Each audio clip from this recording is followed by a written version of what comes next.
నమస్కారం. మరి ఈరోజు మన రాజ్యాంగం ఆమోదించినటువంటి తేదీ.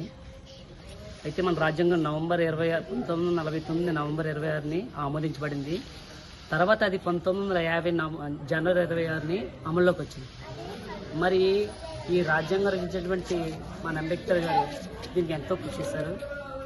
మరి ఈ రాజ్యాంగానికి అధ్యక్షుడిగా డాక్టర్ బాబు రాజేంద్ర ప్రసాద్ గారు వ్యవహరించారు. మరి ఈ రాజ్యాంగ రచనకు మన అంబేద్కర్ గారికి 2 సంవత్సరాల 11 నెలల 18 రోజులు పట్టింది. ఇతనితో పాటు అనేక మంది ఈ రాజ్యాంగాన్ని రచించడంలో సహకరించారు. ఈరోజు మనం రాజ్యాంగ దినోత్సవాన్ని జరుపుకుంటున్నాం. మన రాజ్యాంగం మనకు హక్కులు ఇస్తుంది, అలాగే మన కర్తవ్యాలను నేర్పిస్తుంది. మనం అందరం రాజ్యాంగాన్ని పాటిస్తూ మంచి పౌరులుగా ఉండాలి. రాజ్యాంగ దినోత్సవ శుభాకాంక్షలు.